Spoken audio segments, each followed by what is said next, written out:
Ernst. And it's an honor. One of the things I can say that's a really neat adventure that Faith Lutheran Church has done, and I'm sure you'll hear more about this, is they got a grant from the ELCA to be able to teach comedy class and graduate. How many people did you graduate? 12 graduates went through a comedy course. So we got 12 qualified comedians running around that weren't running around until Faith Lutheran made them comedians. So we're very grateful for that. And truth be told, it's a wonderful ministry. There's really no skill set that being a stand-up comedian doesn't touch, especially if you find yourself, as I am, standing up here in front of all of you wearing red, which, by the way, you look great. And thank you for all of the work you did in the service today. It's my joy and privilege to introduce Fritz Luther to you. And he will be introducing his colleagues who will be coming up here and giving us an opportunity to do what we Lutherans have always celebrated, which is laughter. I heard this wonderful quote from an old Christian mystic named Meister Eckhart, who predated Luther by about 150 years or so. And Meister Eckhart said, when God the Father and God the Son get together and enjoy their company as father and son, the laughter that they share, that's the Holy Spirit. That's the Holy Spirit. And we're going to experience a little Holy Spirit today. And without any further ado, I'll introduce to you Mr. Fritz Luther. Thank you, buddy. Oh, he's leaving me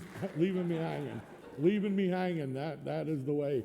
Am I good on the microphone? Good. Okay.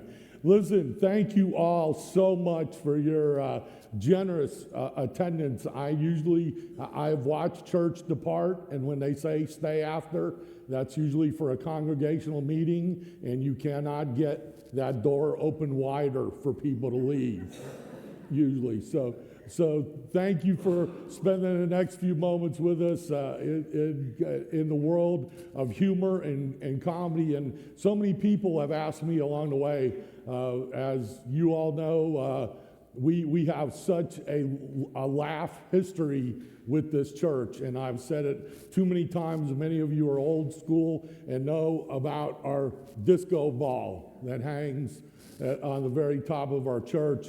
When we met at the Knights of Columbus down on Fruitville Road, it was a real pleasure to be able to say that we went to church at a bar, because they had a bar and a dance floor, and actually our areas where our chairs were right underneath the disco ball, and we all felt like, you know what, that was the Spirit of God having a great time. And what do we know is on Christmas Eve, you turn on the disco ball, it looks good in here, doesn't it? Yeah, we have a little bit. So that is the fun and the laughter, and that's what I invite you guys to do today, is just have some fun and laughter with it. And that's what I've been able to have the privilege of doing as my full-time career for the last 35 years. And as I have gone through the church, many of you know, I started down the street at St. Paul Lutheran Church and in Sarasota,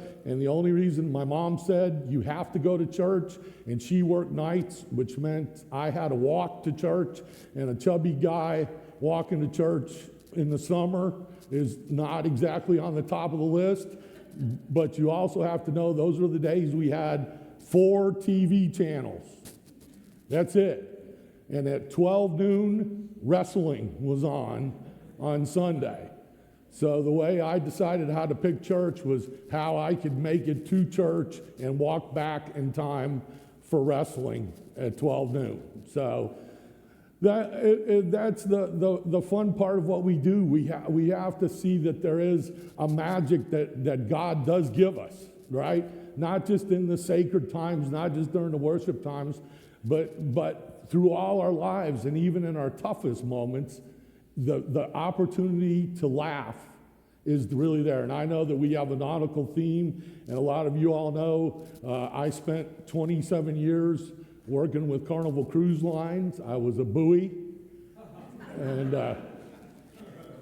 okay, some of you are going to get it. See, we're going to start slow with the laughter and kind of work our way forward. But no, I did. I worked with Carnival Cruise Lines for 27 years on and off the ships. Everybody always believed that when you worked on the ship that you signed a contract and you lived on the ship for 9 months straight. However, what they called the premier entertainers on the ship, they actually flew us to ports of call where we met the ship, we got on the ship, we did our shows, we got off the ship, we went to either another ship that was parked there with us, or we got on an airplane and flew someplace else. And for 27 years, I was having that experience.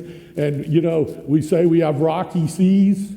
Well, let me promise you, anytime there is rocking of a cruise ship, who do they call? They can't do the juggling show. They can't do the dancers. Who do they call? The comedian. Yeah.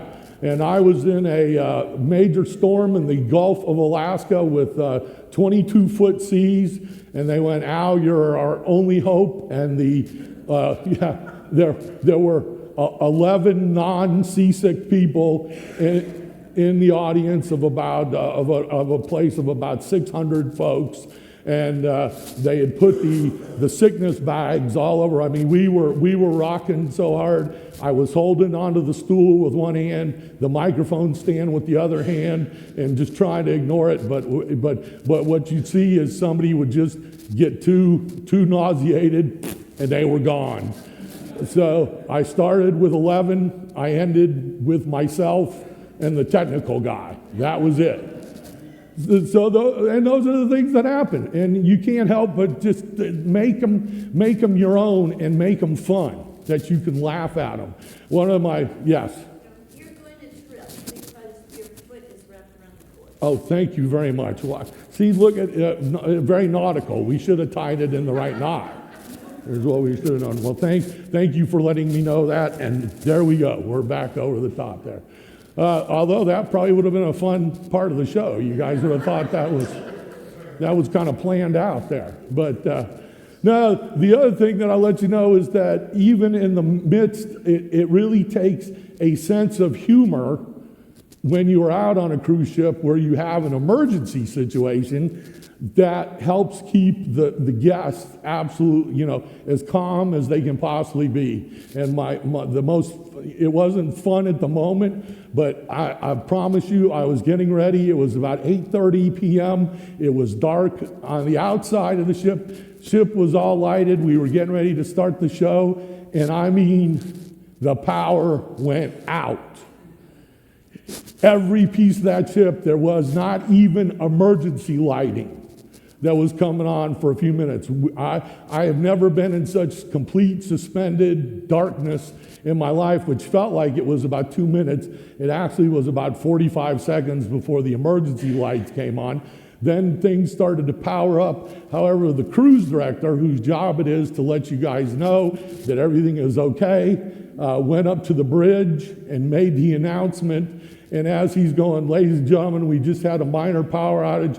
In the background, you could hear on the bridge every alarm going, whoop, whoop, whoop, whoop, whoop. And I mean, there was like 5 alarms going off. There were guys yelling at each other in Italian, and our cruise director was like, "Just stay calm, everything will be fine," as we heard all of that. So we learned to navigate, as we say, those rough seas. And when you do it, you have to have fun trying to make that happen.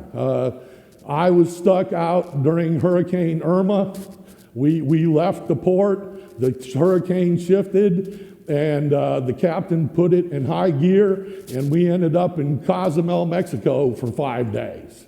While you guys were back here cleaning up, by the time I got back, power was back on, everything was fine. I'll take those kind of hurricanes anytime you want them to happen. So that's what I mean. Things are happening. And the guy that I love to imitate, his brother, Fritz Luther. I'm too intimidated to be Luther himself because I don't think I am that smart. But I like to think that Fritz Luther kind of got sent to North America, kind of like Brigham Young. It was kind of a Mormon thing, you know.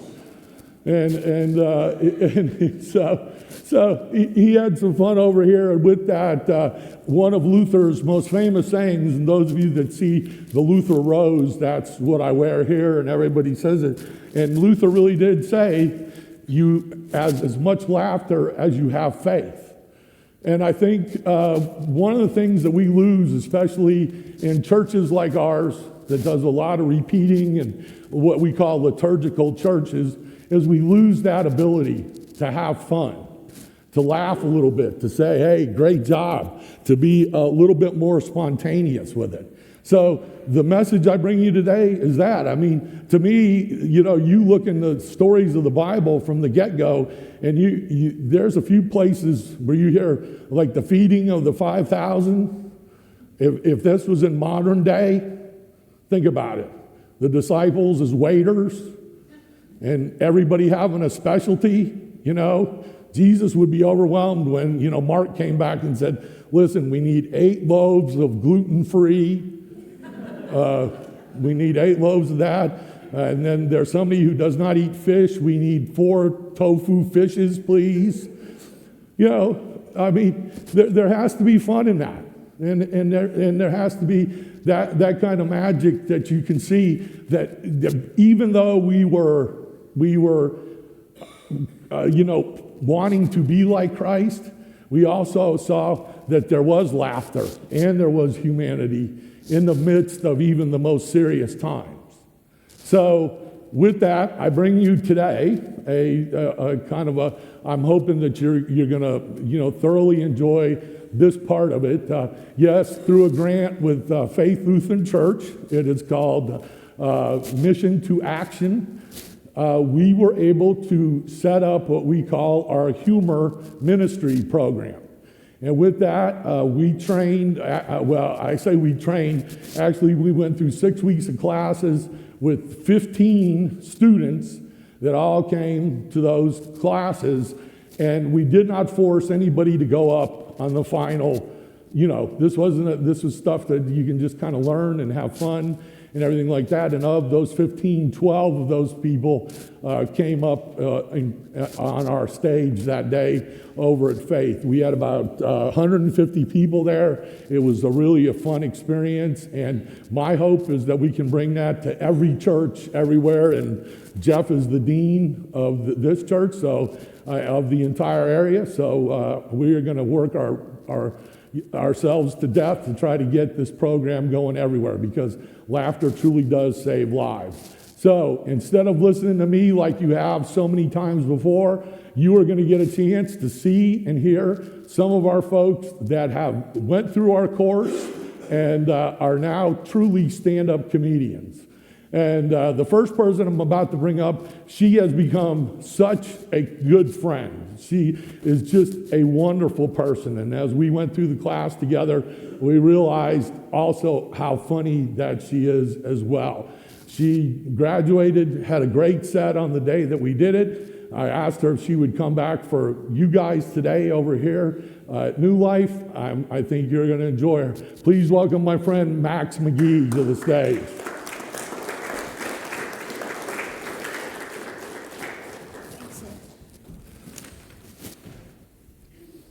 Hi, everybody. I'm Max McGee, and I had a little bit of a chance to meet a few of you early on. And I want to start by saying my name is not really Max, and it's not from Maxine. That, you know, people go, oh, Max McGee, is it Maxine? No, I'm not that old lady in the comic strips, you know.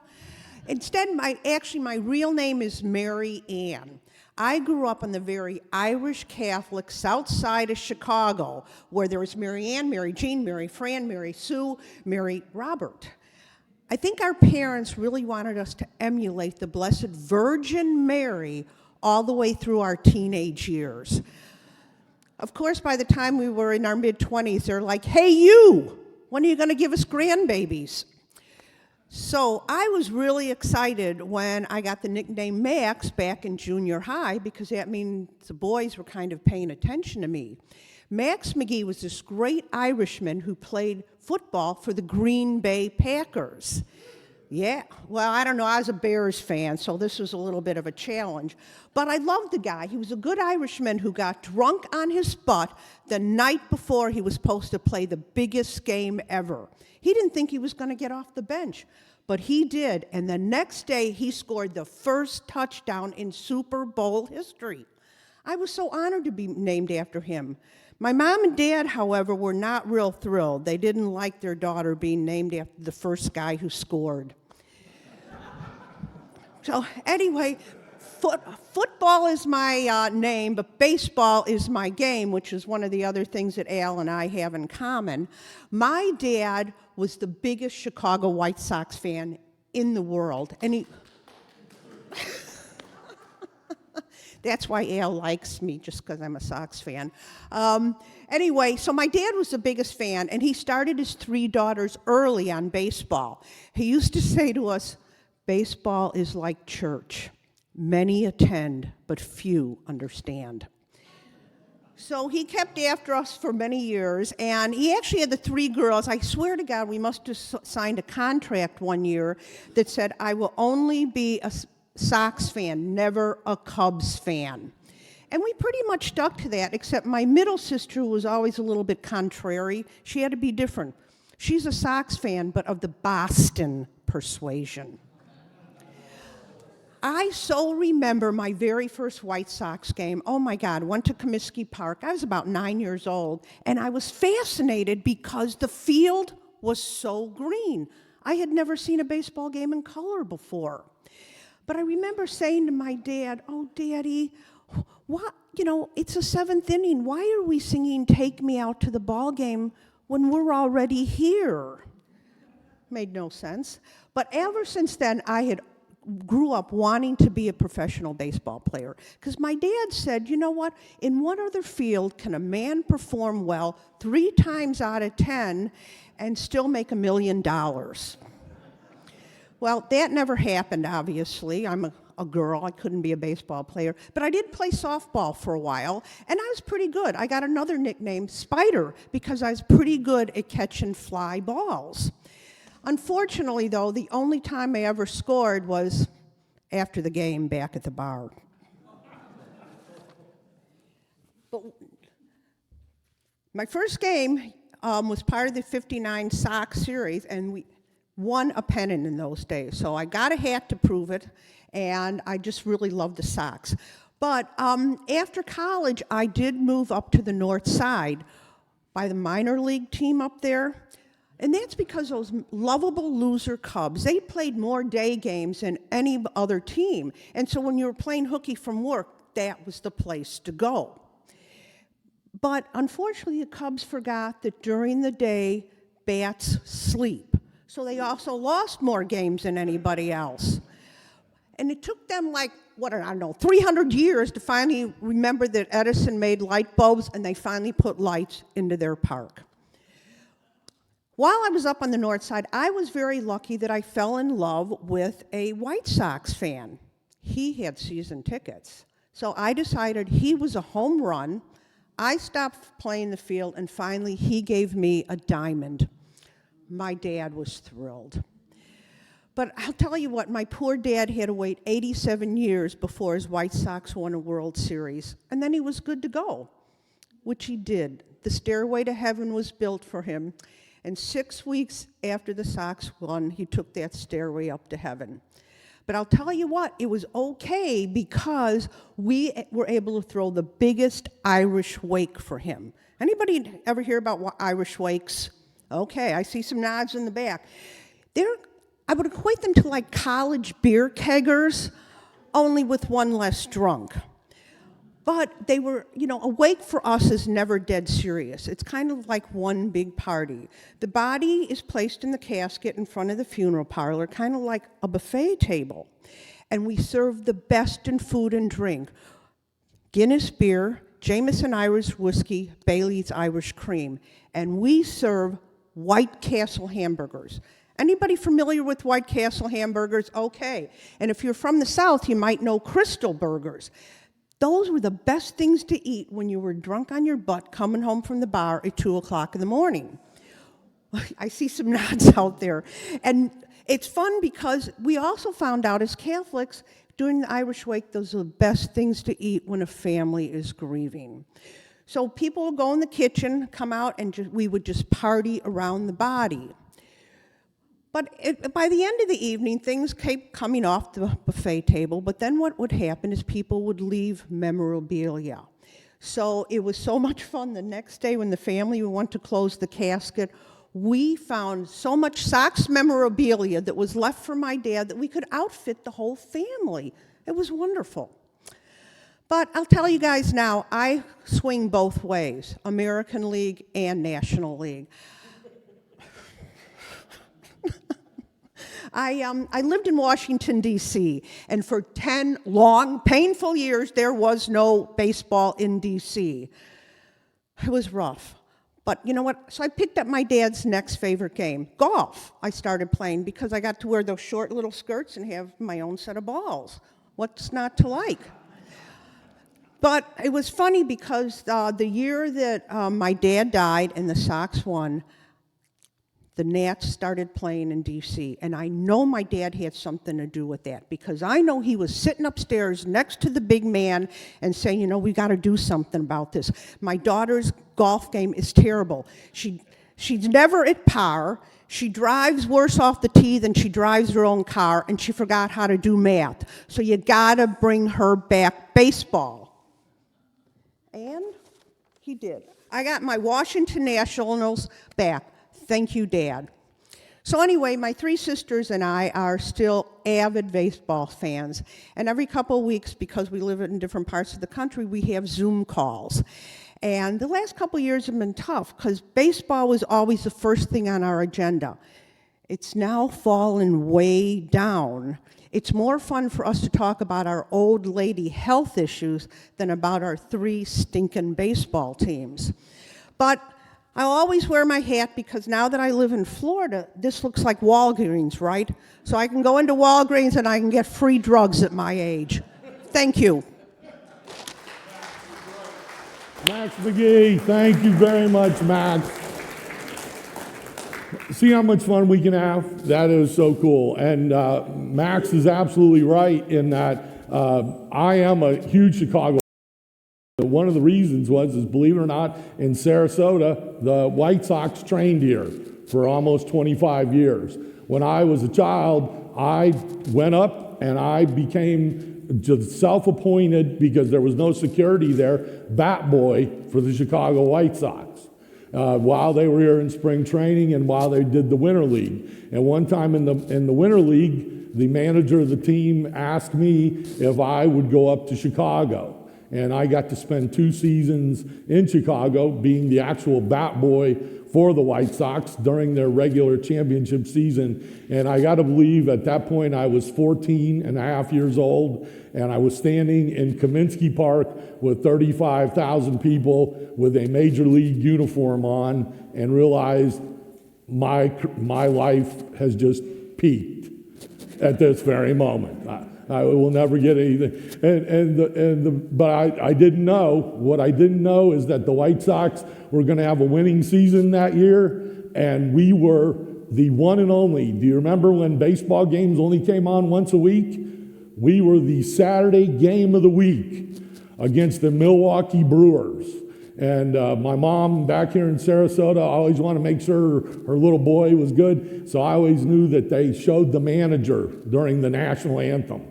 So I would run over during the national anthem and stand next to our manager so my mom could see me. But little did I know that I would become famous on national television. The catcher from the other team was a very nice guy, real good guy. His name was Darryl Porter, and a lot of times the catchers from the other team will talk to you as you're going out to get the bat, and he would pick the bat up and hand it to me, and I would waddle back. And let me explain. I was a chubby kid, and that was a long way. I had to start momentum very early to make it up there to get to the bat.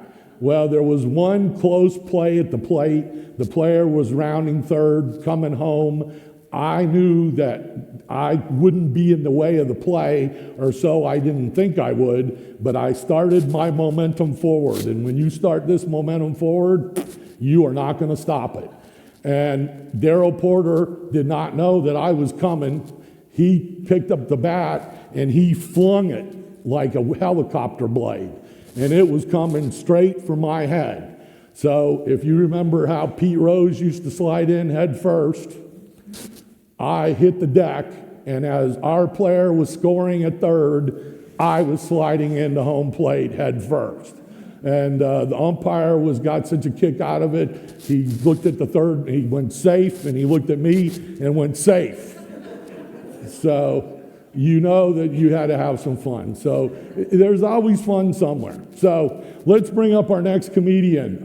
This gentleman, I have had the absolute privilege to get to know and tell you he has become one of my best friends in the entire world. He has gone through our classes. He has gone through some of the other comedy classes here in Sarasota. But now he is I would call him a full-time traveling stand-up comedian at 84 years old.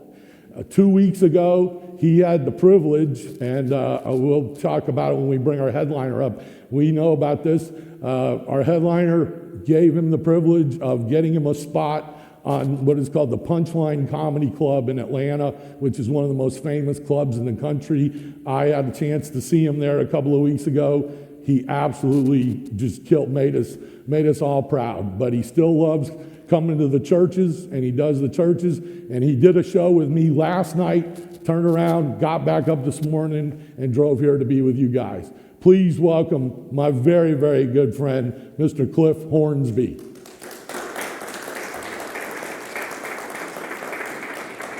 All right, buddy. Got it? It is all yours. Al told me to hold on to the handrail so I didn't look like a president walking up the steps. Anyway, good morning. I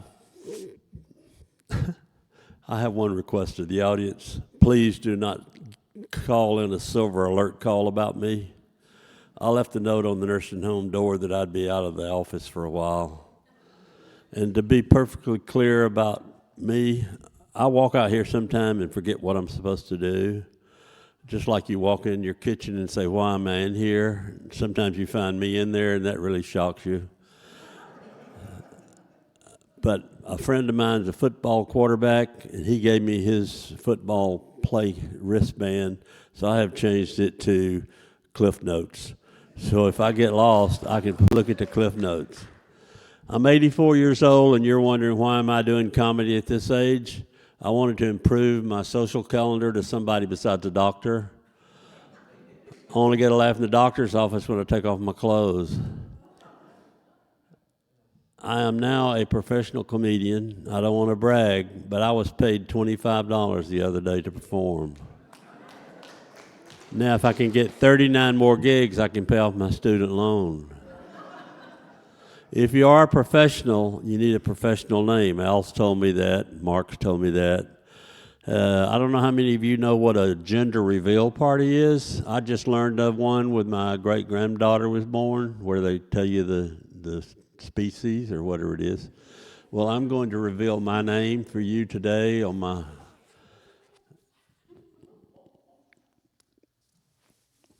my stage name is Geriatric. Just so people won't run over me. I have the slow-moving tractor sign there. I just renewed my driver's license. My goal in life is to outlive it. If you renew it here in Sarasota and you're a senior, they only renew it for 6 years. And when you leave the office, so they take bets on whether you're going to come back for another one. I'd like to thank my doctors for keeping me upright. I don't always do what they say do, but they suggested acupuncture the other day, and I did it, and it gave me some relief. I called to make another appointment. They said, Cliff, you can't come back. I said, why? It helped me. He said, well, your blood's so old, you rusted all my needles.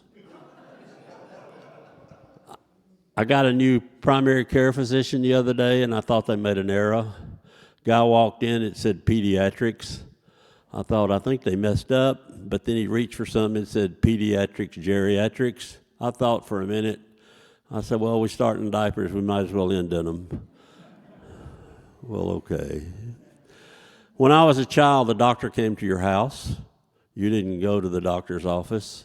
When I was 6 years old was the first time I went to a doctor's office. We went in the room, my mom and I. The doctor's sitting on a little rolling chair, and he talked to me a second. He said, now, Clifford, turn around and take off all your clothes. And then he said, bend over and spread your cheeks, and I did. He kept saying, spread them. I said, I've got them as far as I can get them. So that's the day I learned there's 4 cheeks on the body. To see, I've got to look at this thing right now to make sure I get all this stuff in.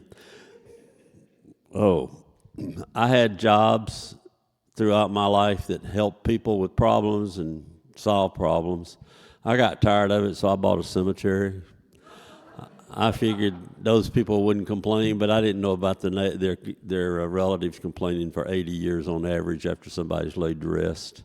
Just as an example, I put in a new tulip bed, 2,000 tulips, and a lady did not like it.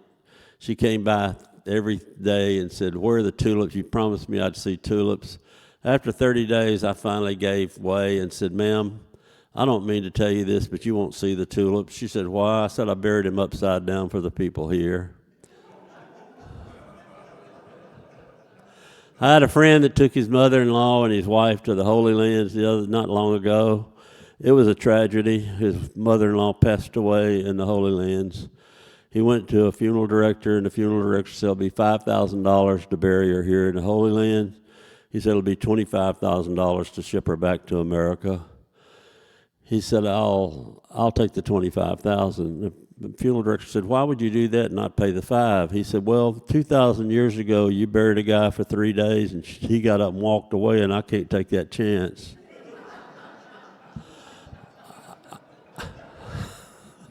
I worked in a funeral home not long. My job was to answer the phone, and people would call in, and they'd ask about cremation and burial. I got sort of bored, and I thought, well, I could modernize this and speed it up a little bit. So the next lady called in and said, what are my options? I said, you want smoking or non-smoking? Well, they fired me after that. Funeral directors, comedians want to have a big show before they quit. My final act's going to be at a funeral chapel. But my best friend is going to take my cell phone to the funeral. When everybody's seated, he's going to text them from me. He says, thanks for coming. Well, I thought it was funny anyway. I'm going to look again to see where I'm supposed to be. Oh, right. We've all had a COVID experience. Mine was in Publix. You know, they put up those arrows up and down where you had to go up and down the aisles the same direction so we wouldn't breathe on each other. Well, I went the wrong way. Some lady said, Mister, don't you see those arrows? I said, heck, lady, I don't even see the Indians. Did you know there's 25 scriptures about laughter in the Bible? And I can't quote them all to you, but after I started reading about it and doing this church stuff, I was pleased to see that. But the best jokes come from church bulletins because they're honest mistakes, misspellings. The biggest misspeller is if you'd like to be a sinner, meet the choir on Wednesday night. But then there's others, and they're like, young women, if you'd like to be a mother, please see the pastor in his study. Or the one that says, there's so many children being baptized, we're using the North Chapel and the South Chapel, and we'll baptize children at both ends. I forgot the other one. Oh, yeah, that's why I look at this. The other one was, Sister Helen is recovering great from her surgery. She can't sleep, and she has requested taped sermons from the pastor. And some other things. I've been married a long time, but my wife and I still argue every morning about who's going to brew the coffee. And she'll say, it's your turn. I'll say, it's your turn. She said, I'm tired of arguing. It's biblical that you do it. And I said, show me. So she opened the Bible, and there it says, Hebrews. I went to church. I went to sleep in church not long ago. The pastor got a little angry. He said, Miss Hornsby, wake up your husband. She said, you do it. You put him to sleep. A person came in. There was a visitor to our church not long ago. He didn't talk to anybody. He sat there, went through the service, and he waited for everybody to greet the pastor. And he finally went up to him and said, Pastor, would you pray for my hearing? And that was a little shock for a stranger. But the pastor did. He prayed hard for the man's hearing. After it was over, he said, how is your hearing now? He said, I don't know. It's not till 10 o'clock in the morning in Superior Court. Sorry about that. Here's a new, here's a new story I just read, and I just think it's funny, and I'm going to tell it to you even though I didn't write it. It was a preacher decided he would do a different service, and he said, I'm going to give out a word, and you sing the song for it. So the first word was cross, and everybody sang Old Rugged Cross. The second word was amazing, and they sang Amazing Grace. The third word was power, and they sang Power in the Blood. And the next word was romance, and everybody was quiet. And then an elderly lady in the back said, Precious Memories. Okay. I got one joke to tell you, one story to tell you. I ride MARTA sometimes because I'm a senior. I was at the bus stop the other day, not MARTA, sorry, SCAT.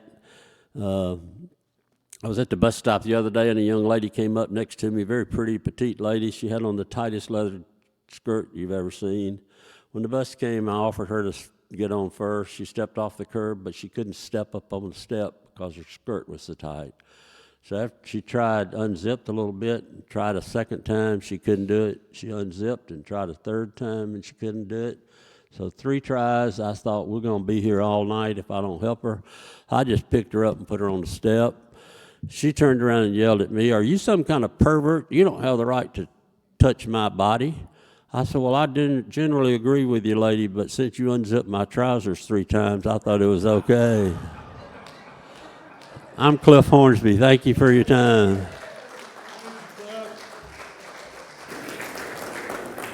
Great job. Can't you see why? Yep. And yes, then he did fantastic. And he always reminds me of all the things nowadays that I'm getting to be that age. You know what? I figure it out. I am old enough to say I watch Jeopardy, but I am not so old I watch Wheel of Fortune. Okay, that's kind of but what I know that happens is those commercials. I don't know if you guys get them all the time or not. Those drug commercials come up every time. And tell me this is not true. Whatever they're trying to like help you with by taking the drug, the side effects are worse than the drug itself. Is that not true? I mean, the psoriasis, I love the psoriasis commercial. The warning, prevent psoriasis, but warning is suicidal thoughts, high fever, and gout. And I went, you know what? I'll just itch. It's no problem. But my all-time favorite when you're big is, what is the one that everybody's talking about? Ozempic. Now, I am not diabetic, so I can't get it off the medical. And do you know how much it costs? They call it off-label. You know how much it costs, right? $1,200 a month to get Ozempic if you're not diabetic. And I have got one friend that does it, but I watch those Ozempic commercials, and I love the stuff on that one. It says, may cause a feeling of fullness, bloating, diarrhea, and gas. And I thought to myself, you know what, for less than $20, I can go to the buffet at the Golden Corral and just get those things exactly. So why do it? Well, listen, you guys have been such a great little group, and you're, my home team coming back. We wanted to give you a treat. The gentleman I'm about to bring to the stage doesn't need a comedy education. He actually teaches stand-up comedy. He was known in Atlanta for many, many years. He was a teacher, and he is a headline performer working for Carnival Cruise Lines. He has moved down to this area. I met him when he was a doorman at the Punchline, and I was just getting started. And from that moment forward, we've been best friends ever since. I'm so glad that he is down in this area now. He is said that he would drive up. He lives in Port Charlotte. He drove all the way up from Port Charlotte this morning to just do a few minutes of time. And you have got one of the premier headliners touring the country. Please welcome, he's Southern, not stupid, Mr. Mark Evans.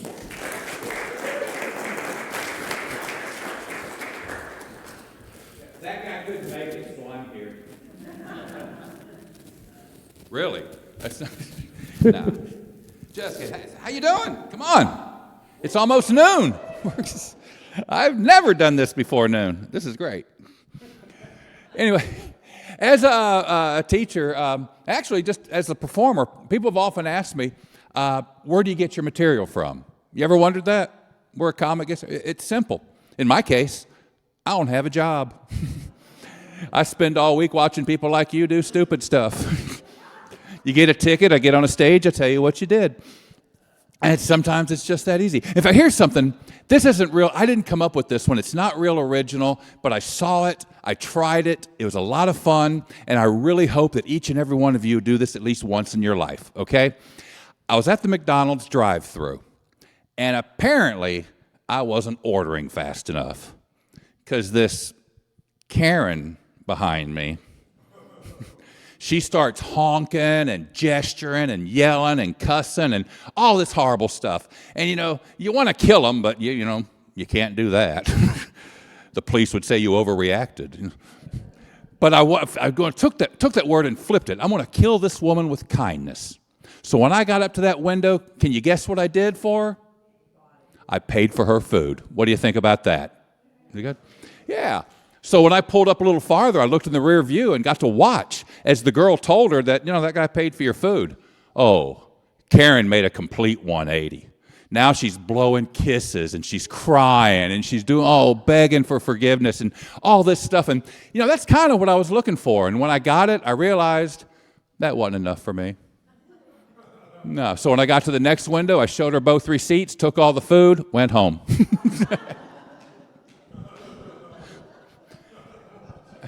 You're not stealing. And I also found this out. You don't have to be mad at the person behind you to do this and have fun. In fact, I recommend the best time to do this is in the morning rush hour when people are late for work and you're waving their Egg McMuffins at them as you're going out of the driveway. That's just fun. Here's something I did. This was all me. My wife sent me to the store one day with one job: get toilet paper. That's all I had to do is get toilet paper. Well, I made that critical mistake of going to the grocery store late in the day, and I hadn't eaten all day, and I was hungry. You ever done that? Go to the grocery store really hungry? Worst mistake you can ever make. Well, I came back with $300 of cookies and chips and pizza and Cokes and candy, all this stuff, and of course, no toilet paper. So people, you could say when I got home, I was in deep doo-doo in more ways than one, okay? And she's mad. I'm going to show her I can do this job. She was going to go. I said, no, I'll do it. I get up there, I go to that toilet paper aisle. I skip the singles, the 4-packs, the 12-packs. I go all the way to the end where they have those big, huge 48-roll Costco build a house with these things. That's what I got. And as soon as I paid for it, I got to go to the bathroom. Well, you can't just leave these things laying around, right? So I said, no problem. I'll just take it into the bathroom, put it on the sink, do what I got to do, go home. Well, as I'm going down that little hallway to the bathroom at Publix, when I get to the men's room, there's this young girl that works there with a bucket and mop waiting for the men's room to empty out so she can clean it. And here I come walking down the hall with 48 rolls of toilet paper with me.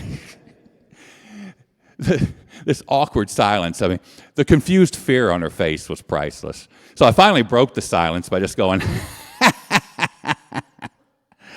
you may want to go on break. This could take a while.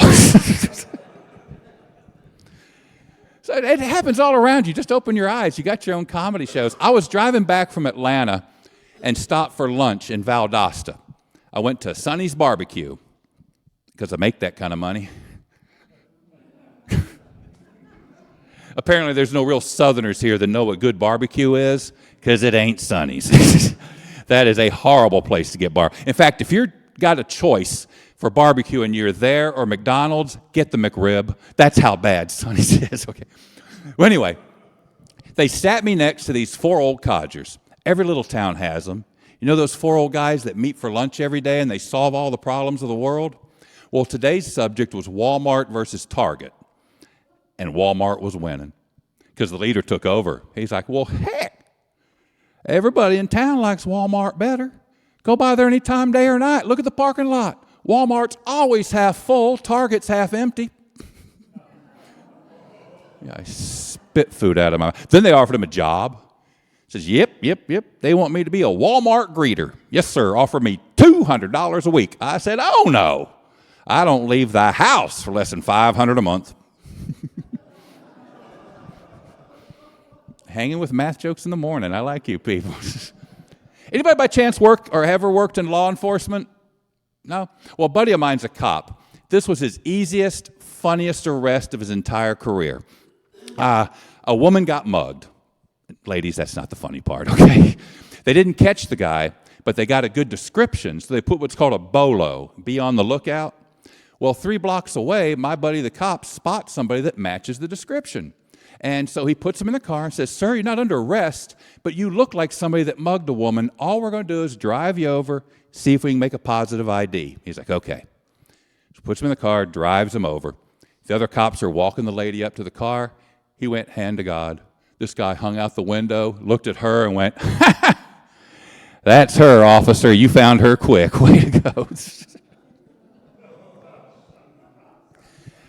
Easiest arrest of his career. I got to tell you, stand up here like this, I really want to let you know, these are my favorite shows to work because I don't want to get in trouble. I don't want to offend anybody because I'm one of you. In fact, a year ago, I drew my first Social Security check. Yay.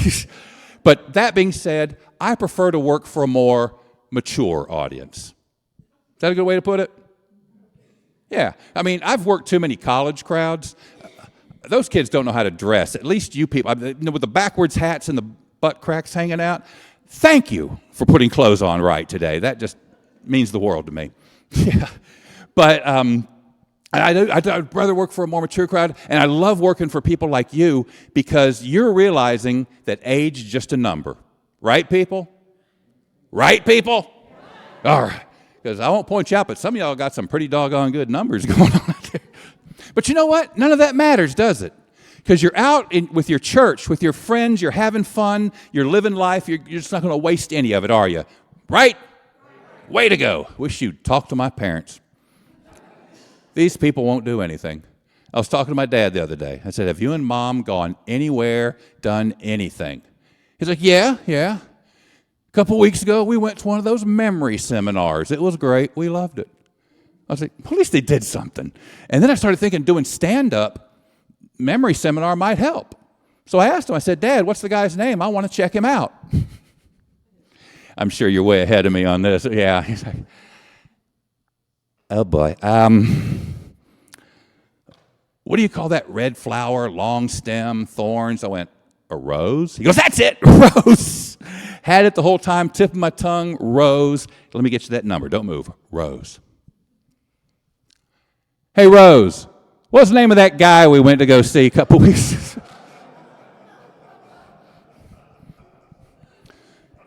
So if I screwed him more up, I'm going to borrow Cliff's little Cliff note thing up here.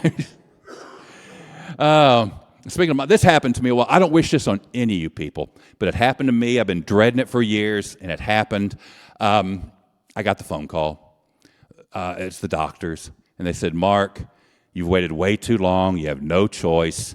You got to put your mom in a nursing home. Any of y'all been there yet? Family? It's South Florida. After tourism, it's our biggest industry. But it's a horrible day, isn't it? Brutal and expensive. Oh, my gosh. Be ready, because a decent nursing home can run you, what, $8-10 grand a month? And I wanted to bring Mom home with me, but I'm on the road all the time. Private nurses are like $200 a day. I can't afford that either. Figured out what I could do, though. For a one-time startup fee of $300, I went to PetSmart. Look, hear me out before you judge me, okay? No, I got me one of those invisible electronic fences, had a little shot collar. Oh, come on, lighten up, people. I put a new string of pearls on that collar. Mom could not wait to put it on. I mean, you know what happens at a certain age? They just wander off. So now, before Mom get past the mailbox to play in traffic, every time. Okay, some of you laughed. That's good. Some of you are still taking this way too seriously. It's funny, Al came up to me one day and said, Mark, that's my favorite joke of yours, but man, every time you tell it, half the room ends up hating you. So I should have told you this up front, but I'm going to tell you now, hopefully make everybody feel better, and you'll like me again. Mom's fine. No scars, no burn marks. I'll be honest, it only worked for a couple of weeks because my mom's a smart woman. She figured it out and clawed the dang thing off. So you know what that means. I had to go all the way back to PetSmart, drop another $20 to get one of those big plastic cones.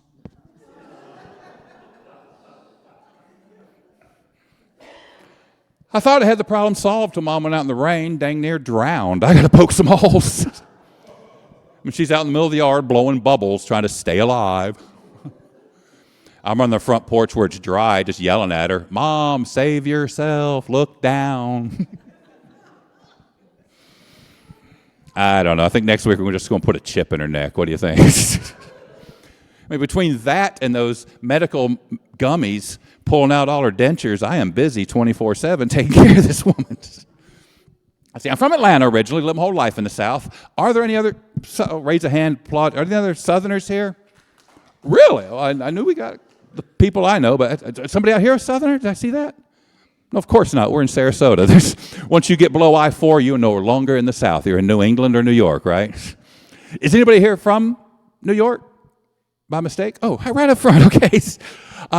Whenever we meet a pretty lady like you from New York or anyone from New York, you can ask any other Southerner, right away, we hate you.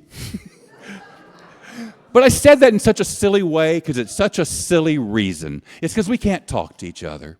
We are separated by a common language, the North and South, aren't we? I mean, we have words and phrases in the South you've never heard. It's not your fault. Like, you don't know what they mean. Like, you already heard me, y'all. And they got words like fixin', reckon. What else? Please, thank you, may I? They don't. But she's a nice lady when you talk to her. She's okay. Actually, you probably hate me now, but I got to ask you a favor. I was doing a show about an hour north of New York City, and to this day, I never learned how to pronounce the name of the city. And I thought that was rude of me. It's spelled P-O-U-G-H, Skippy, or Are you from there or just smart? Are you from there or just smart, or both? But you're smart. Okay, thank you. Don't hurt me. She's still mad. But thank you. That's been bugging me for over 3 years because I figured the best way to learn is from a local. So I got off Interstate 84 on the Route 9. Does that sound right? And I pulled into the beautiful town of Poughkeepsie. Thank you very much. I go to the first store that's open. Walk in, sweet little lady behind the counter. I go, ma'am, you got to help me. Can you please tell me where I am and say it slowly so I'll understand? She's like, all right.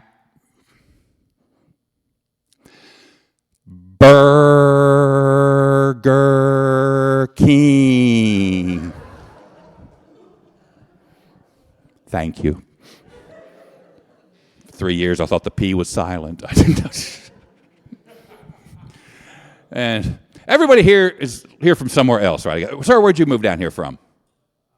Visiting from Chicago. Bears fan? No. Work with me. Packers fan? Okay, well, I don't care if you are or not. Just say, you said yes. And you travel around, you're still a Packers fan, right? You're good. You're a good assistant. See, I hate these people that move and get to another city and jump teams. But see, I came from Atlanta, and it's very difficult to be a Falcon fan. It's horrible. Are there any Patriot fans? Oh, ma'am, you need to leave. I'm sorry. I told you, man, I don't entertain Patriot fans. It's, you know I'm kidding, but as a Falcon fan, I'm still a little bitter about that Super Bowl a few years ago. The Falcons were favored to win, and they didn't. In fact, they didn't lose. They lost by blowing the largest lead in Super Bowl history. Third quarter, we're up 28-3. Somehow we lost that game. Well, I was on Super Bowl Sunday, I was finishing up a contract with Carnival Cruise Lines. It ended in Belize. So when they got off the ship, they flew me from Belize to Jamaica, Jamaica to Miami, Miami to Atlanta. 12 hours in airports. And it was a long, horrible day. But back home, Mom was taping the game for me. And yes, Mom was taping the game because she still uses VHS. You know, electronics and parents, you fight the battles you can win. And bless her heart, she still doesn't understand VHS. I showed up at her house one day. I let myself in. I go, hey, Mom, I'm here, from the next room. Shh. I'm taping Matlock. So Mom's taping the game. My job, don't hear the score. What's the one thing you see in every airport? Sports bars, and I was in 4 of them. Y'all, I did it. I don't know how, but I did it. I get back home. It's after midnight. I have no idea about the game. I'm getting really excited. Now I'm getting a little nervous, and I take it out on Mom. I get a little snarky.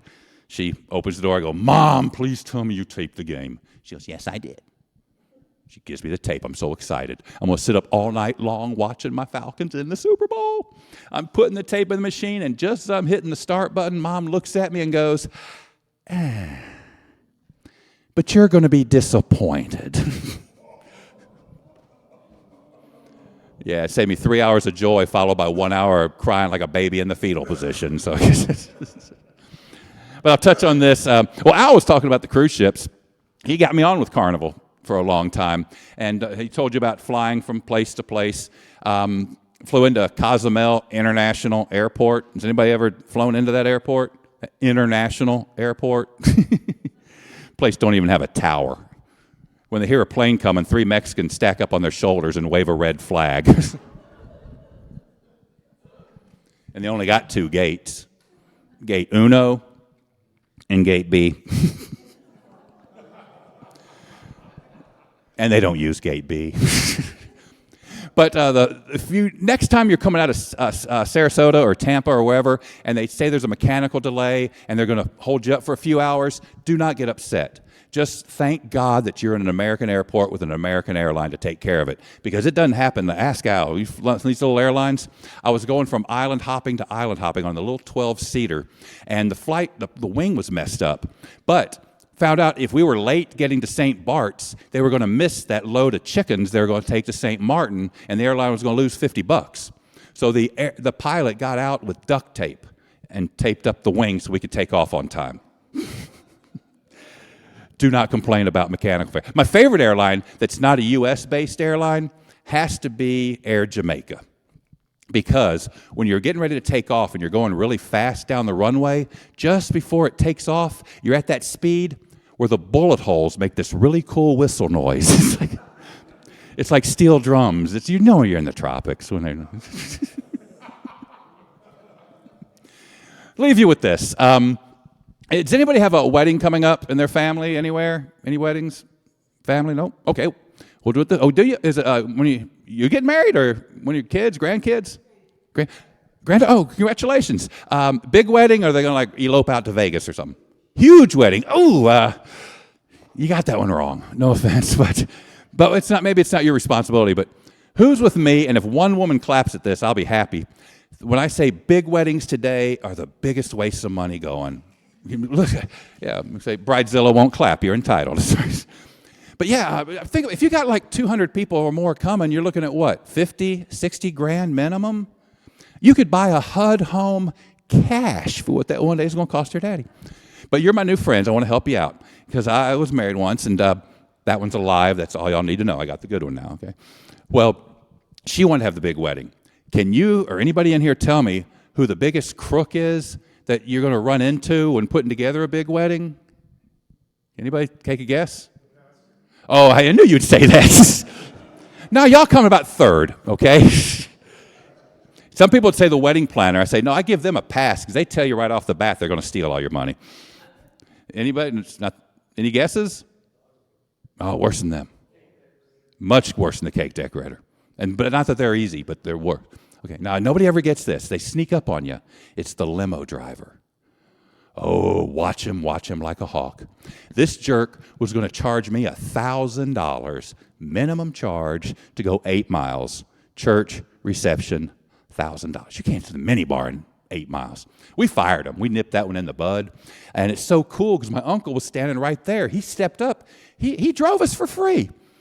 He's a funeral director. Oh, she got mad. Okay, granted, it smelled weird in there, and our good clothes got wrinkled when they slid us in the back. But, we saved $1,000. And I almost had her calm down. I got her all settled. Everything was going to be fine. It's like, it won't take that long, honestly. And then the best man got a bar of soap and wrote "just buried" on the back window. Well, guys, I'm Mark. Thank you for listening to all of us. Let me give it back to Fritz. Mark Evans. Yes. Well, yeah. Well, these guys, Max, Cliff, Mark, they gave their time to get us started with, obviously, in Pentecost. And as Jeff told us, the Holy Spirit is about laughter and happiness as we do our hard work to help benefit our church and Anchor Ministries and the things that we do. If there is anything that we can do along the way, we are getting ready to start another class. If you'd like to learn stand-up comedy, we would love to have you. And as you can see, we got some pretty good ones out there. So folks, thank you all very much for coming, and thanks for everything that you do. God bless you. Goodbye, everybody. Thank you.